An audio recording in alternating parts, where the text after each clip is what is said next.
Fala pessoal, tudo bom com vocês? Meu nome é Felipe Bonata, esse é meu canal Luz e Certeza. Eu sou terapeuta pelo BPC e sou teu terapeuta aqui pelo YouTube também. E se você quiser marcar uma sessão comigo, é só você ir no contato que tem aqui embaixo, no link, na descrição, e marcar por lá, tá? Nesse vídeo eu vou continuar sobre para quem não sabe, né, para quem é novo aqui, eu acho que se eu não me engano é o quarto vídeo sobre a mulher que conversava com Jesus, e ela deixou os escritos dela, como ela conversava com Jesus, e eu leio algumas coisas, algumas partes, e tento analisar de uma forma psicológica, terapêutica, que a gente pode colocar isso na nossa vida de uma forma real, sabe? Porque hoje em dia o que eu acho, né, pode ser somente a minha visão, mas de que nós vemos Jesus Cristo muito longe de nós. Nós vemos Deus muito longe de nós. E aqui, se você vê desde a primeira vez que eu fiz o primeiro vídeo, a gente consegue ficar mais próximo. Consegue entender? Você vai começar a perceber quando você escutar o que ela fala, porque Deus fala para ela e ela escreve o que ela escuta dele. Então eu vou só continuar. Mas se você quiser continuar, não precisa começar do primeiro, tá? Porque a continuação do livro dela é muito bom. Você pode ler as outras partes e ainda assim entender. Ela tem, até agora a gente leu só 19 páginas, mas e ela tem 36 volumes, então eu vou começar a recortar mais esse primeiro livro dela.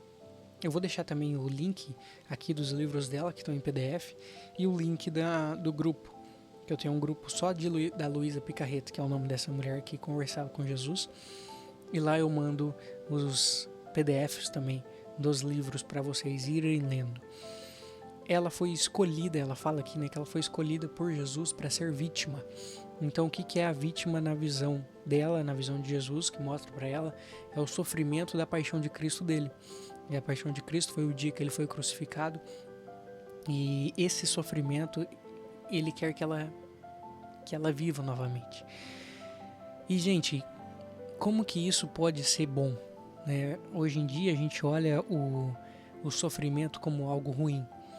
E o sofrimento, na maior parte que Jesus nos mostra, não só aqui, mas aqui com muita destreza, que o sofrimento é algo bom quando a gente faz por ele.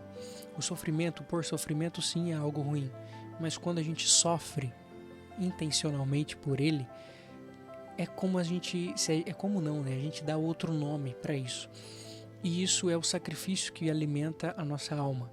A gente tem as nossas alimentações físicas, mas isso não alimenta como alimenta a nossa alma, um sacrifício por Jesus Cristo.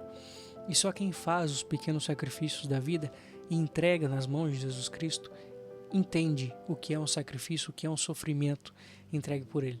No último vídeo que eu postei, foi muito bonito que ele fala isso para ela, né?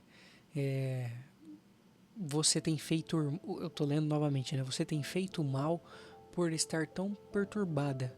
Não sabem que eu sou o Espírito da Paz? Então olha só o quanto a gente faz o mal quando a gente está perturbado sem Jesus.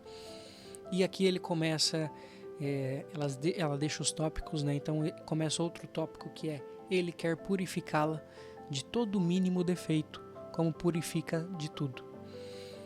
E ela fala: me sentia tão confusa que ela não entendia, ela era uma pessoa jovem, nova, se eu não me engano que ela tinha 18 anos, 19 anos. E dessa maneira de agir quando quer dispor a alma para novas e mais pesadas cruzes. Ele queria aumentar as cruzes dela. E sabe me atrair tanto a ele, como com esses estratagemas que a alma não ousa opor-se ao que ele quer. Então eu dizia: sim, te amo, mas me diga tu mesmo, posso encontrar um objeto mais belo, mais santo e mais amável que tu? Também porque me perguntava se estou disposta a fazer o que queres. Ele perguntava para ela se ela estava disposta.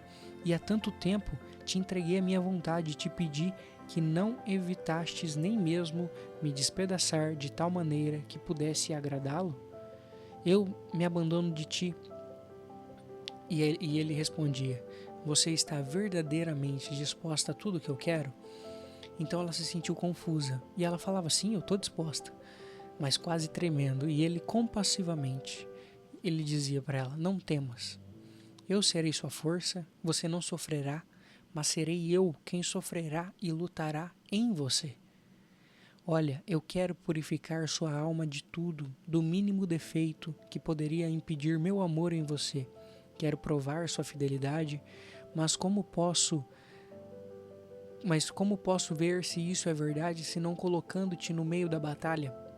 Você deve saber o que eu quero quando você tiver combatido os vícios com as virtudes opostas, já se encontrará de posse a essas mesmas virtudes que você pensou que perderia, e mais tarde a sua alma purificada e embelezada, enriquecida, será como um rei que volta vitorioso de uma guerra feroz, que enquanto acreditava perder o que tinha, se torna ainda mais glorioso e cheio de imensas riquezas. Ele continua falando, mas eu vou pegar essa parte.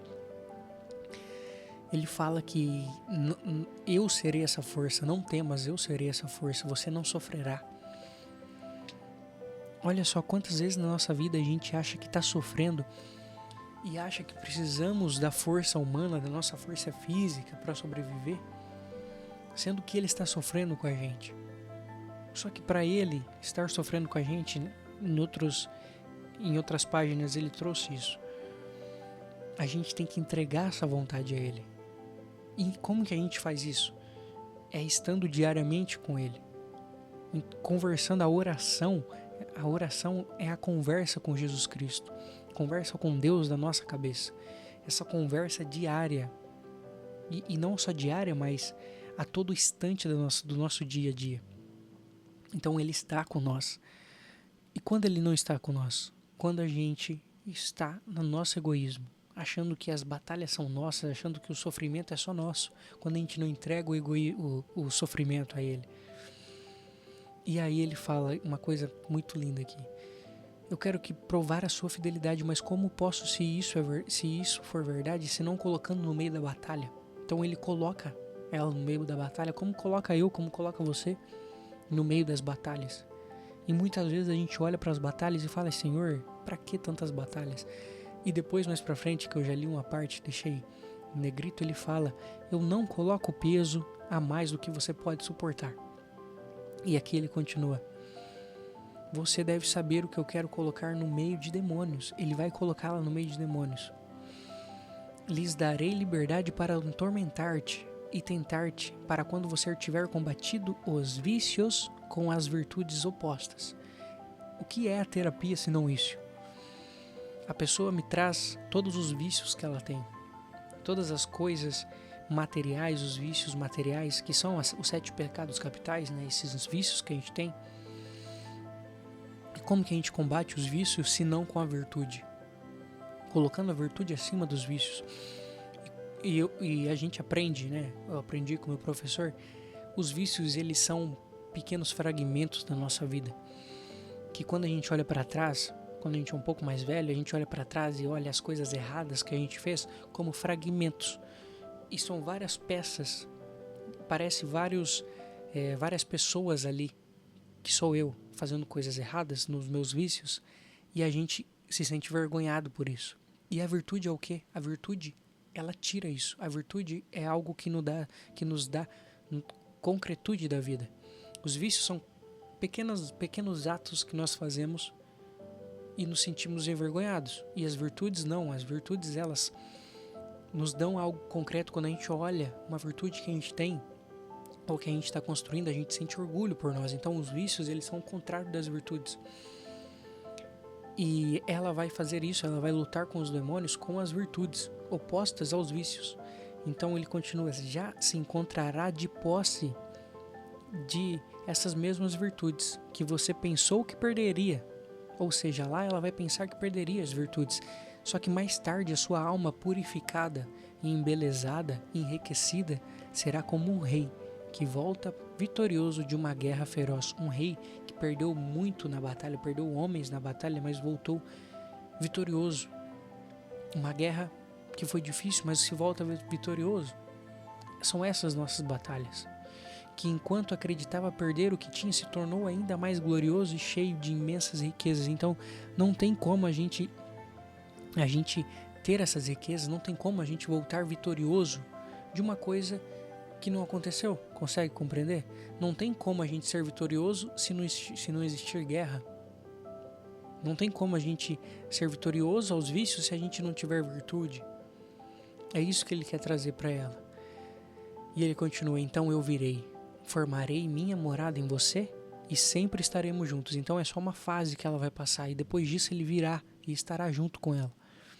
É verdade que será seu estado doloroso. Os demônios não lhe darão paz, nem de dia nem de noite. Eles sempre estarão em ato de te fazer guerra feroz.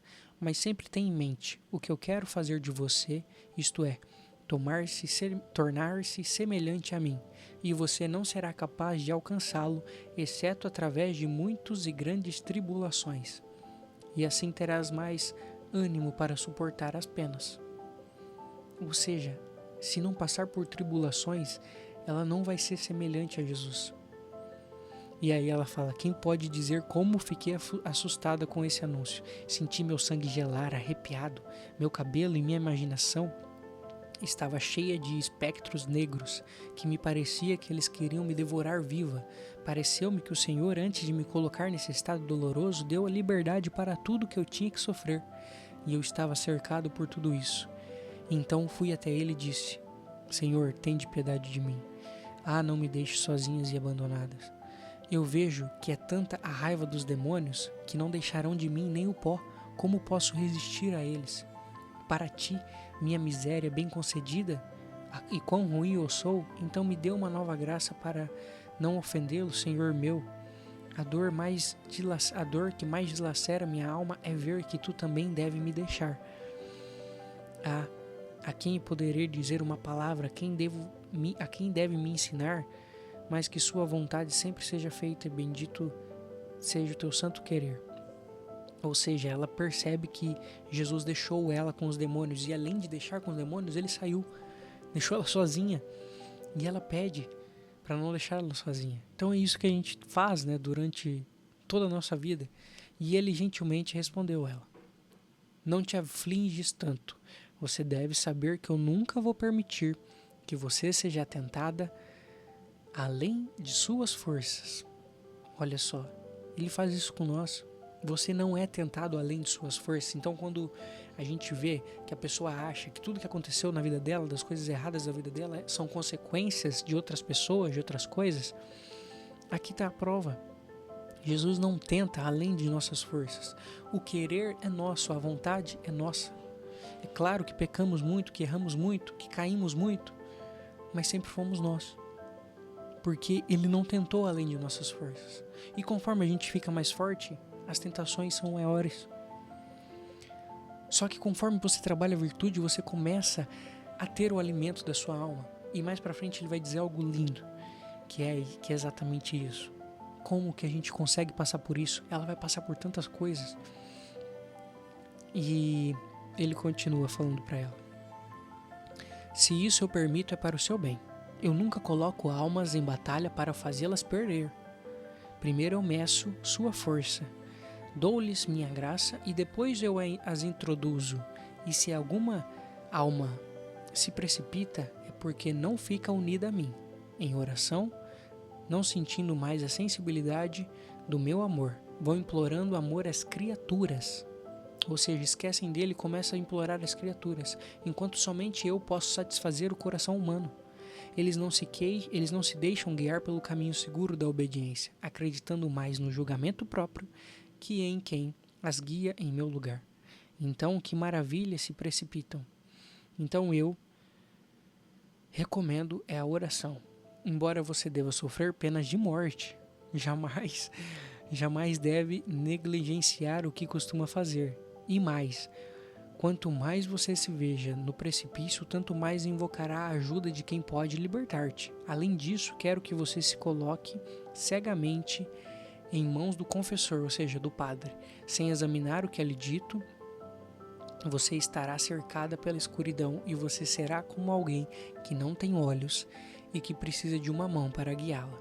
O olho para ti será a voz do seu confessor, que como luz a iluminará as trevas. A mão será a obediência, que será guia e suporte para levá-la ao porto seguro. Deixa eu dar uma pausa aqui. Olha o que ele fala antes para ela. Embora você sofrerá penas de morte, os demônios vão fazê-la quase morrer, desfalecer. Então, quando o Padre Pio também, os demônios batiam nele, Jesus permitia isso. E aqui eu trago uma parte do livro de Santa Teresa d'Ávila, que são as 7 moradas do caminho interior, que ela também sofreu isso. Aqui é como se a pessoa estivesse passando, se eu não me engano, tá, gente, da 4ª para a 5ª morada. Quando os demônios, você consegue ver os demônios, consegue ver a luz de Cristo, mas você ainda tem que passar por isso, porque essa é a última tentação, se eu não me engano, da alma. São as tentações sobre os nossos erros, os nossos pecados. Então ele fala para ela seguir o confessor, que é o padre, que é o que dá a luz para ela, que vai ser a voz dele, o que ele fala. E ele continua. A última coisa que te recomendo é essa parte aqui. Essa parte aqui é a mais bela de todas. A voz do seu confessor iluminará as trevas. A mão será a obediência, que será guia e suporte para levar ao porto seguro. A última coisa que te recomendo é o valor. Aqui, como valor, eu acho que ele quer dizer outra coisa, mas ele continua. Quero que você corajosamente entre na batalha. A coisa que mais faz temer um exército inimigo é ver a coragem, a força, a maneira como desafiam as batalhas mais perigosas, sem temer nada. Assim são os demônios. Eles não temem nada além de uma alma corajosa, toda apoiada em mim, que com um espírito forte vai no meio deles não ser ferida, mas com a resolução com a resolução de machucá-los e exterminá-los. Os demônios ficam assustados, apavorados e gostariam de fugir, mas não podem, porque vinculados à minha vontade são obrigados a permanecer para seu bem, para seu maior tormento. Assim que não tema eles, que nada pode fazer-te sem meu querer. E também, quando eu ver que você não pode resistir mais e está prestes a desfalecer, se for fiel a mim imediatamente, virei e colocarei todos em fuga, e darei graça e fortaleza. Anime-se, anime-se. Veja bem, essa parte aqui. A coisa que mais faz temer um exército inimigo é ver a coragem. E antes, quero que você corajosamente entre na batalha. Aqui é mais do que isso. Aqui Jesus pede para nós entrarmos em batalha. Pede para nós não termos medo, não temer. A pessoa que vive com medo é como se um demônio estivesse atormentando e ela se deixa levar. O demônio gosta disso, gosta de pessoas que têm medo. A coisa que mais faz temer um exército inimigo é ver a coragem. Todos os dias nos falta coragem, mas ânimo, anime-se, coragem. A força, a maneira como desafiam as batalhas mais perigosas sem temer nada. Olha só, é isso que a gente tem que fazer durante toda a nossa vida. Assim são os demônios. Eles não temem nada. Os demônios são assim, eles não têm medo. Já perceberam isso? Que demônio que tem medo? Não existe medo pro demônio. Só que eles não temem nada além de uma alma corajosa. Veja bem o que uma alma corajosa pode fazer. Toda apoiada em mim, em Jesus Cristo. Uma alma apoiada em Jesus Cristo. Isso aqui me vem na cabeça. Paulo era assim. Paulo, depois que se converteu, ele era assim. Ele era apoiado em Jesus Cristo. Ele não tinha medo. Então os demônios fugiam dele. Que com o espírito forte vai no meio deles, não ser ferida, mas com a resolução de machucá-los e exterminá-los. Os demônios ficam assustados, apavorados e gostariam de fugir, mas Jesus não deixa eles fugir, porque eles queriam incomodar ela. Mas se ela estiver com espírito forte, querendo exterminá-los, eles são obrigados a permanecer para o seu maior tormento. Então veja, ele fala ainda no final, anime-se, anime-se. Esse trecho aqui, eu acho que é o mais importante que eu já li dentro do livro.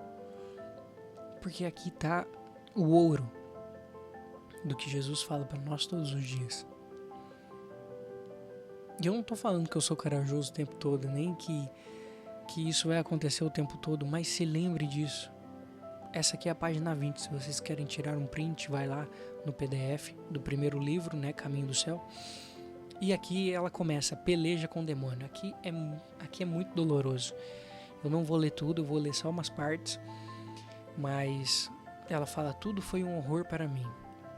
Me rasgava a alma pensar naquele Senhor que tinha sido tão bom comigo e agora ver-me forçar a odiá-lo. O que ela quis dizer com isso?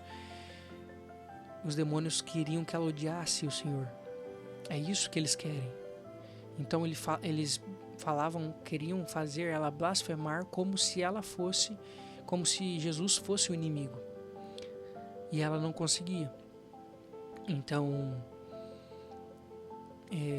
ela fala, ó Deus, que pena tão amarga. Eu acredito que se no inferno não houvesse outras penas, a mera pena de não poder te amar tornaria um inferno mais horrível ainda. Olha como essa mulher amava Jesus com todo o seu coração. Olha como ele amava ela para dar tudo isso para ela. Eu não aguentaria, tá? Só para falar. E aí ela continua. Muitas vezes o diabo colocou diante de mim as graças que o Senhor me havia dado. O diabo mostrava para ela as graças que ela conseguia, que Jesus tinha dado para ela. Agora, como obra de minha fantasia e por esse motivo ser capaz de levar uma vida mais livre e confortável. E agora, como verdadeiras, e eles me diziam, este é o bem que você quer, esta é a recompensa, te deixou em nossas mãos. Você é nossa, o diabo falava para ela. Pois tudo acabou, não há mais que separar. E por dentro ela se sentia tanto ímpeto e aversão ao Senhor, contra o Senhor, e desespero, que às vezes com algumas imagens nas mãos, era tão forte o desprezo que as quebrava. Mas enquanto isso fazia, chorava e as beijava, mas não sei como dizer como forçada a fazer. Ou seja, ela sentia realmente ódio de Jesus para passar por aquilo, mas ela não queria. Quem podia dizer a dor da minha alma? Os demônios faziam festa e riam. Uns faziam barulho de um lugar, outros faziam barulho de outro. Alguns faziam barulhos, outros me ensurdeciam com gritos dizendo, olha como você é nossa. Não temos outra coisa mais que levá-la ao inferno. Alma e corpo, verás que faremos isso. Às vezes sentia-me puxar, ora os vestidos, ora as cadeiras. Estava ajoelhada e tanto as moviam e faziam barulhos que não podia orar. Às vezes o medo era tão grande que acreditava estar livre. Eu me deitava na cama, porque esses escândalos aconteciam na maior parte da noite, mas estava lá também me puxando o travesseiro, as cobertas. Mas quem pode dizer o terror, o medo que eu sentia? Eu mesmo não sabia onde estava, se na terra ou no inferno. Aqui tem uma parte que ela fala que ela sentiu calor e abrir no chão como se fosse um buraco. E ela gritava, como você pode viver sendo... o diabo falava para ela, como você pode viver sendo inimiga de Deus? Você saber quem é este Deus que tanto te insultou, blasfemou, odiou? A esse Deus imenso que estava ao seu redor e você diante dos seus olhos se atreveu a ofendê-lo? Ou seja, que ela tinha ofendido Jesus. E então chegou essa parte aqui, que eu achei demais. Era tamanha pena que não fazia nada além de chorar. Às vezes eu começava a orar e os demônios, para aumentar o meu tormento, o sentia vindo em cima de mim. E um me espancava, outro me picava e mais outro apertava minha garganta. Meu Deus! Lembro-me que uma vez, enquanto orava, me senti puxar pelos pés, de baixo a terra se abrir e as chamas saírem, e eu caía dentro. Tal foi o horror e a dor que eu fiquei meio morta. Meu Deus, olha isso. Tanto que para me recuperar daquele estado, Jesus teve que vir E ele me reanimou. Me fez entender que não era verdade, que eu tinha vontade de ofendê-lo e que eu podia saber por mim mesma, pela pena amarguríssima que sentia, que o diabo era mentiroso e que ele não devia fazer caso. Que por enquanto eu deveria ter paciência e sofrer esses sofrimentos. E que depois a paz viria. Isso acontecia de tempos em tempos. Quando chegava aos extremos, às vezes me colocava nos tormentos mais difíceis. No momento de desconsolo, a alma se convencia, porque nessa luz é impossível que a alma não aprenda a verdade. Ela fala que quando a luz de Deus aparecia, ela se convencia. Porque é o contraste, né? Quando nessa fase se eu não me engano, da quarta para a quinta morada, é quando você vê ao mesmo tempo a luz de Deus e você não quer mais sair daquilo. Você já sentiu ele. Isso aqui é para pessoas realmente santas, tá? E as pessoas que fazem, que têm esses experimentos, elas não falam, gente. Então, assim, as pessoas que veem vultos, verem coisas, elas não são, assim, na maioria das vezes é coisa da cabeça delas, mas uma pessoa de quarta, quinta morada, ela está tão imersa nisso, tão imersa em Jesus e nela, e ela sentindo esses demônios atormentando, a paz vai vir para ela. A quinta morada, se eu não me engano, tá? A quinta ou sexta morada é a paz realmente, é a paz próxima da paz que vamos sentir no paraíso. Então é essa luz, é impossível que a alma não aprenda a verdade. A verdade é a luz, é o verbo, é o logos. Só que eles tentavam ela muito, até não receber a comunhão, às vezes paravam, às vezes ficavam zangados, e aí Jesus vem e fala para ela como ela deve ser contra eles. Deixa eu achar a parte aqui. Lembro-me que depois da comunhão o Senhor me ensinou como eu deveria fazer para os pôr em fuga. Por que Jesus não falou isso desde o início, né? Porque Jesus espera a gente pedir. A oração é isso, é a gente pedir. Ela pediu isso, né? E aí ela começa, mas isso passou, se eu não me engano, 1 ano, 2 anos disso acontecendo. Que era desprezá-los, ou seja, para pôr os demônios em fuga, ela tinha que desprezá-los e não prestar atenção, nenhuma atenção. E que eu deveria fingir que eram tantas formigas, senti-me infundir tanta força que não sentia mais medo de antes. Ou seja, aquilo já não sentia mais medo nela. E que passaram um tempo, estão fazendo tonteiras. Quando faziam barulho, rumores, eu dizia: se vê que não tem nada para fazer e que para passar o tempo estão fazendo tantas tonteiras, façam, que depois, quando se cansarem, terminarão. Às vezes eles paravam, outras vezes ficavam tão zangados e faziam ruídos mais altos. Eu os sentia do meu lado, fazendo mais fortes, e faziam violências para me levar. Cheirava a horrível peste. Sentia o calor do fogo. É verdade que no meu íntimo um estremecimento, mas me forçava a lhe dizer: mentirosos que sois, se isto fosse verdade, desde o primeiro dia já havias feito. Mas como é falso, ou seja, quando eles falavam que ia levar junto, ela falava: se isso fosse verdade, vocês já tinham feito. Mas como é falso, não tendes nenhum poder sobre mim, senão só aquele que vos vem dado do alto. Ou seja, Jesus, Deus, dá poderes aos demônios. É aquilo que é mais profundo ainda. O mal, ele não existe, gente. Aqui eu sei que é um ponto muito que é demorado para se explicar, mas o mal aponta para Deus. Consegue entender? Por mais triste tragédia que seja, por mais coisas horríveis que aconteçam, Jesus permite essas coisas. Ele é o bem todo-poderoso. O mal não tem vez contra ele, não existe uma guerra contra o mal, porque o poder que é dado aos demônios é de Deus. Consegue entender? Eu sei que é difícil entender isso, mas é tudo, o mundo inteiro, ele é a perfeição de nosso Senhor, a perfeição da vontade de Jesus. E as coisas que acontecem, que são ruins, são nossas. O mal em si, ele não existe. Porque Jesus deixa as coisas acontecer para um bem maior. Eu sei que é muito complicado entender isso, é a primeira vez que eu ouvi, eu não concordei. Mas aos poucos vocês vão percebendo essas coisas. Porque é como se a gente pensasse que Jesus está de brincadeira, de que Deus está de brincadeira quando alguma coisa ruim acontece. Mas não. Ele está dentro de nós, Ele está vendo tudo. Jesus consegue ver os nossos pensamentos, entender, saber. Ele é onipotente, onipresente. Ele sabe quando eu nasci, Ele sabe quando eu vou morrer. Ele está aqui agora e Ele está no momento que eu morrer. Ele já sabe. Ah, Felipe, mas então não existe o livre-arbítrio? Existe, o livre-arbítrio é a minha vontade.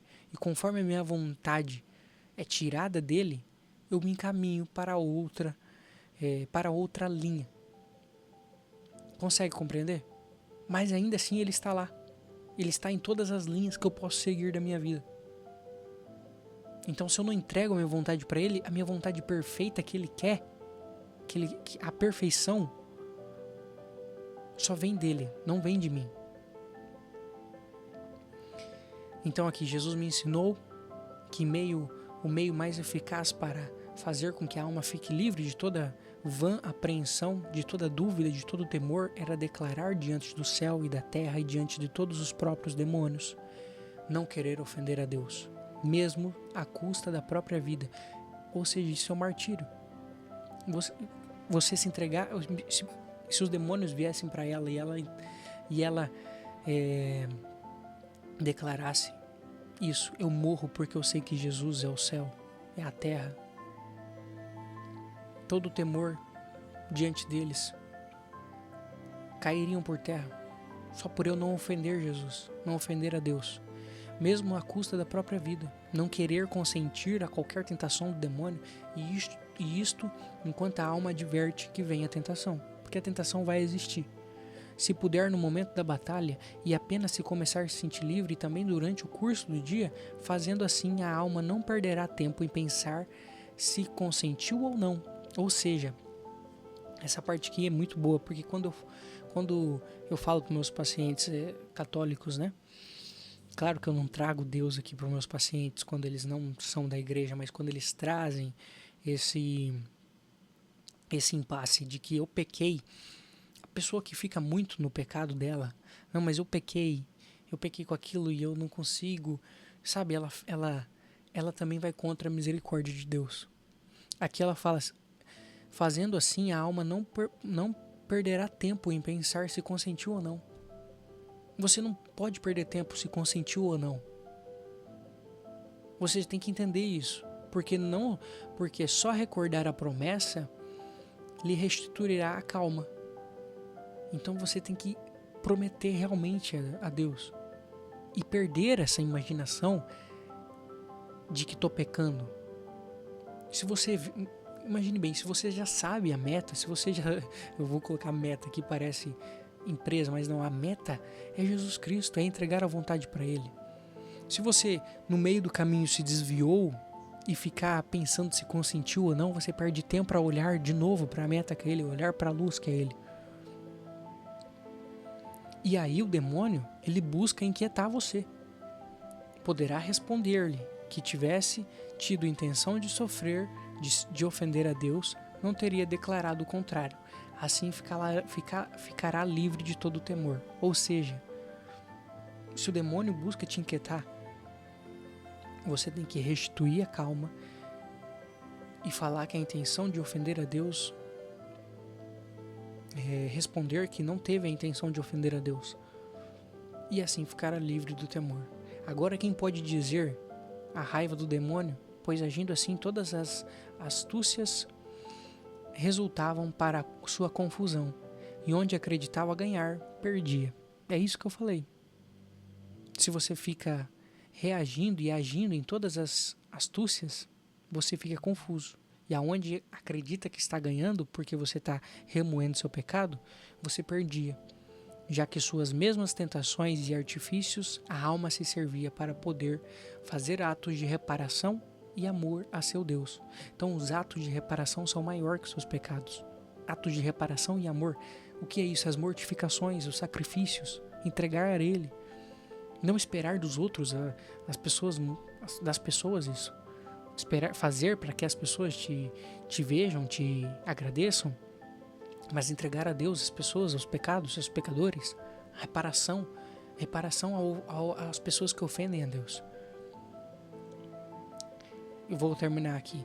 Outro modo que ele me ensinou para afastar as tentações foi o seguinte: se me tentavam de suicídio, olha isso, tentavam ela de suicídio, eu deveria responder: não tendes nenhuma permissão de Deus. É mais para vosso despeito. Quero viver para poder amar mais a Deus.